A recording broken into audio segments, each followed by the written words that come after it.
Don't forget to subscribe and leave a comment on this video saying I subscribed. Let's get into it.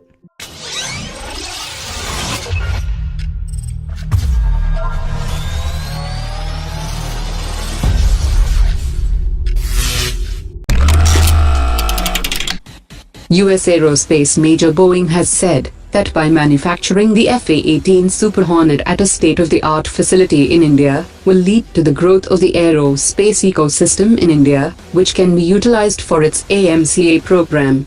Boeing's F-18 production involves 60,000 jobs and 800 suppliers in 44 states in the US, and this can be replicated in India.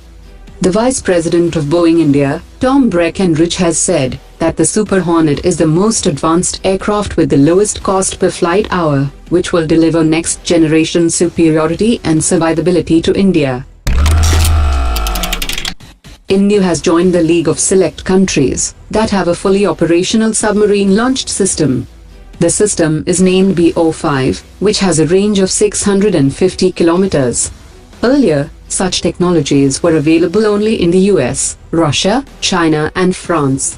India has already deployed the Bo5 at INS Arihant. According to reports, Indian scientists are currently in the process of developing the land version of the system.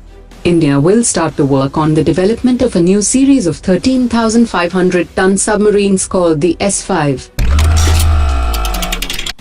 VEM Technologies of Hyderabad, which is a major production partner in the development of components for the BrahMos and Akash systems, is at the final stage of development of an ATGM system.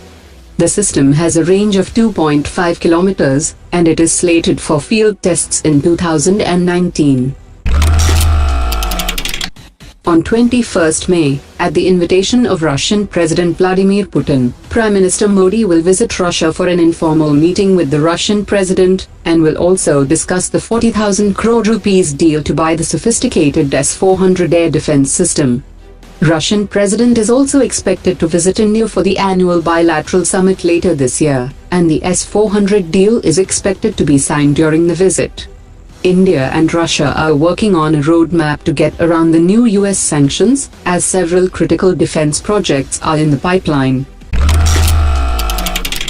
India has moved a step further and reached a milestone in its project of procuring and co-producing Kamov 226T helicopters, that is worth around 21,000 crore rupees from Russia. India has issued a request for proposal for the project to the Russian helicopters, and the request for proposal makes clear intent to procure 200 helicopters, out of which 135 will be delivered to the Indian Army, and 65 to the Indian Air Force. After an 8-year gap, a top Indian Defence Ministry delegation is headed to Rome next week to revive ties and look at areas for military cooperation, including the sales or joint development of defense equipment. The two sides are also expected to exchange notes on mutual requirements and expectations.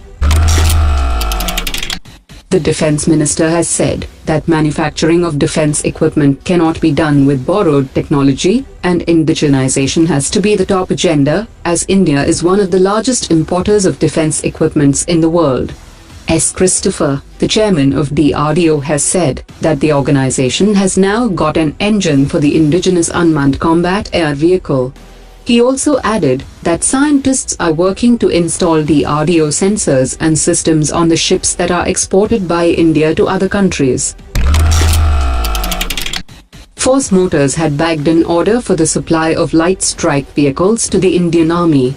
These vehicles are developed indigenously by Force Motors, which are developed as a part of the Make in India initiative.